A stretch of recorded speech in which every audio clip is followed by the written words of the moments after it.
What is the shortest wavelength present in the Pascal series of spectrum line. So अब देखो कि इस problem को सॉल्व करने से पहले जो एटॉमिक स्पेक्ट्रम लाइंस है हाइड्रोजन एटॉम के केस में, उसको हम लोग समझ लेते हैं।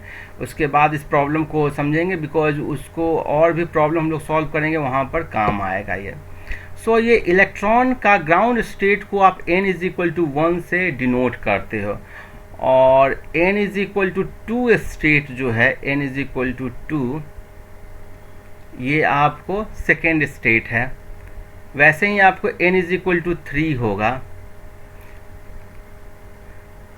n=4। देखो इनके बीच का जो गैप है ना, ये घटता जाता है, बहुत घटता जाता है। मैं आपको समझ पाओ इसके लिए यहाँ पर दिया हूँ। लाइक आप देखोगे तो इसका होगा -13.6 इलेक्ट्रॉन वोल्ट, इसका होगा -13.6 डिवाइडेड बाई 4 इलेक्ट्रॉन वोल्ट, इसका होगा -13.6 डिवाइडेड बाई 9 इलेक्ट्रॉन वोल्ट, इसका होगा -13.6 डिवाइडेड बाई 16 इलेक्ट्रॉन वोल्ट। सो आप देख रहे हो इसके बीच का जो सक्सेसिव गैप है ना, वो कमता जा रहा है। लेकिन आपको समझाने के लिए मैं इसको दूर दूर दिखा रहा हूँ। ये होगा आपको n=5, और ऐसे ही ये जाएगा। सपोज करो कि ये यहाँ पर मैं दिखाया हूँ n=10, और लास्ट में यहाँ पर होगा n=infinity। मीन्स कि हाइड्रोजन एटॉम का जो इलेक्ट्रॉन है, उसका जो मैक्सिमम जो लेवल जा सकता है, एनर्जी लेवल, वो इन्फिनिटी का उसका क्वांटा नंबर होगा। ये क्वांटाइजेशन नंबर क्या, ये कहाँ से आया n? ये बेसिकली बोर मॉडल से आया है। सो जब भी आपको जो हाइड्रोजन एटॉम का इलेक्ट्रॉन n=infinity से ग्राउंड स्टेट पे आए, या n=infinity -1 से किसी भी स्टेट से ग्राउंड स्टेट में आए, n=5 से आए, 4 से आए, 3 से आए, 2 से, किसी से भी आए, बस उसको आना है कहाँ पर? ग्राउंड स्टेट में। तो इस केस में ये एक हायर एनर्जी लेवल, जितना ऊपर जा रहे हो ये क्या है? Higher energy level. So higher energy level से यदि वो नीचे में हो गया लोअर एनर्जी लेवल, देखो निगेटिव में ज़्यादा नंबर क्या हो गया? कम हो गया। और पॉजिटिव में आपको, पॉजिटिव में जो ज़्यादा नंबर हो गया वो ज़्यादा हो गया। सो निगेटिव में कम नंबर ज़्यादा हो गया। सो हायर एनर्जी लेवल से लोअर एनर्जी लेवल तक आता है। सो बेसिकली वो एनर्जी रिलीज कर रहा है, और वो जो एनर्जी रिलीज करता है वो फोटोन के टर्म में करता है। सो बेसिकली वो एनर्जी फोटोन के टर्म में करता है, जिसका आपको फ्रीक्वेंसी h न्यू से दिया जाता है। सो E=h करके आप उसका फ्रीक्वेंसी निकाल सकते हो। और इस केस में जो आपको जो लाइट होती है उसको हम लोग क्या बोलते हैं? Lyman series. क्या बोलते हैं? Lyman series. और ये बेसिकली अल्ट्रा वायलेट होता है, अल्ट्रा वायलेट रेज। वैसे यदि कहीं से भी आपको n=2 पे आया, तो this is called as Balmer series. ये आपको क्या चाहिए होता है? विजिबल रेंज में होता है। विजिबल रेंज, जो आप लाइट रेज बोलते हो ना, जो आप देखते हो, वो आपको बाल्मर सीरीज का हो गया। वैसे ही आपको n=3 पे जब आता है, किसी भी लेवल से n=3 पे आता है, तो वो हो गया पास्कल सीरीज।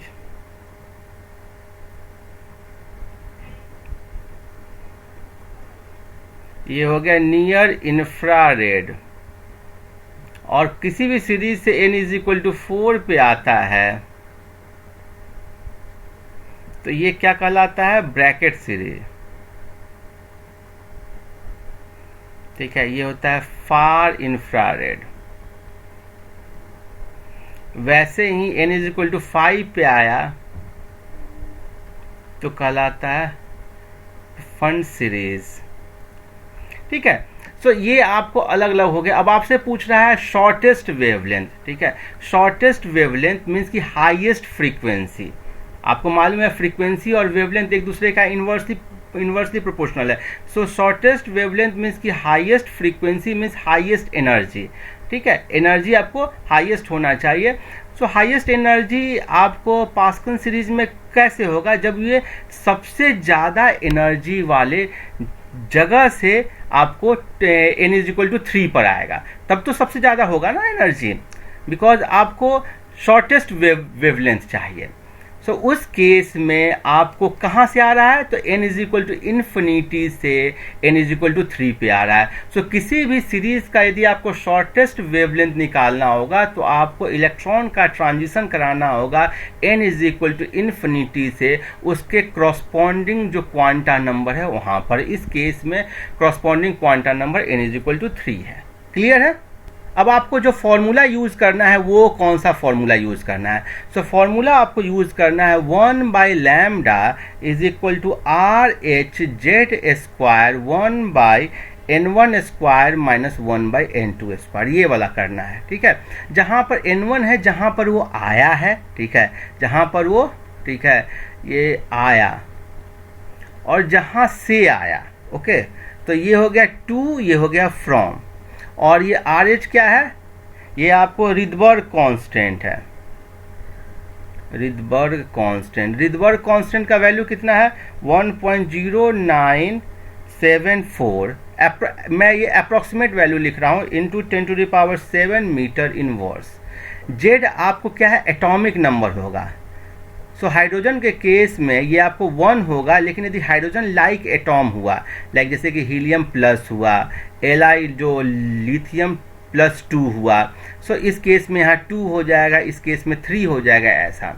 सो आपको क्या चीज करना है, यहाँ पर कहाँ से आया है, n is equal to infinity से आया है, और z का वैल्यू क्या है 1 है, बिकॉज ये आपको हाइड्रोजन एटॉम है।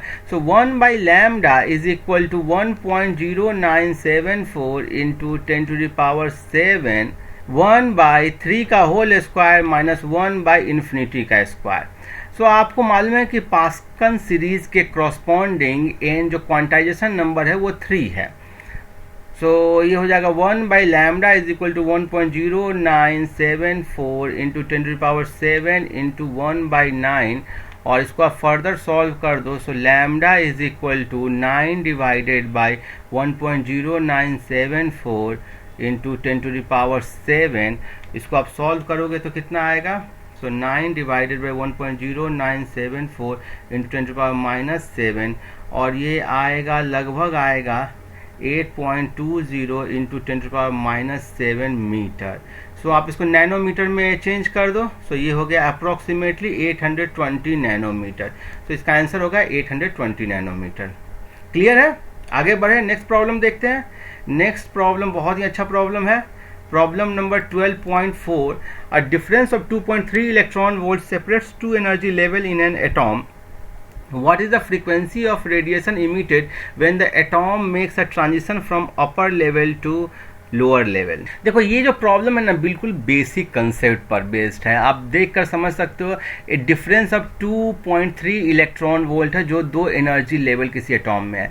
सो एटॉम का एक एनर्जी लेवल ये हो गया, दूसरा ये होगा, इसके बीच का जो गैप है ना वो कितना है 2.3 इलेक्ट्रॉन वोल्ट। और जो इलेक्ट्रॉन है ना वो ये जो एटॉम है ये ट्रांजिशन करता है यहाँ से लेकर के यहाँ पर।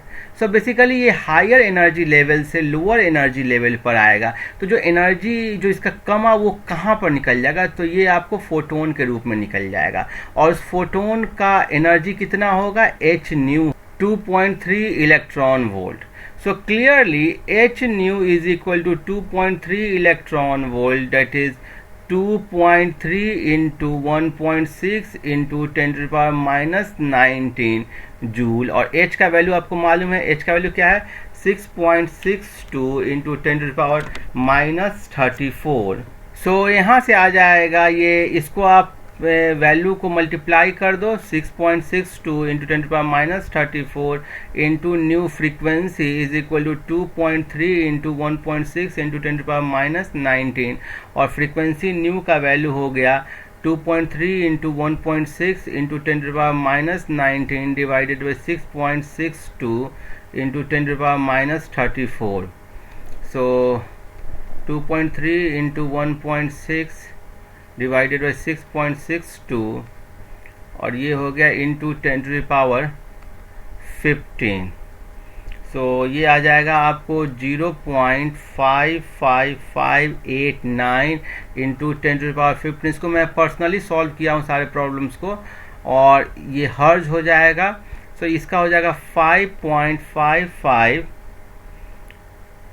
556 इंटू 10⁻14 हर्ज, ठीक है। इसको आप 5.6 भी बोल सकते हो। सो आई थिंक इसका आंसर यही होगा। आगे बढ़ते हैं, नेक्स्ट प्रॉब्लम देखते हैं। The ground state energy of an hydrogen atom is -13.6 electron volt. What is the kinetic and potential energy of electron in that state. बहुत ही आसान प्रॉब्लम है, ठीक है। आपको देखो कि ये बस आप याद कर लो, टोटल एनर्जी क्या होता है, kinetic energy plus potential energy, ठीक है।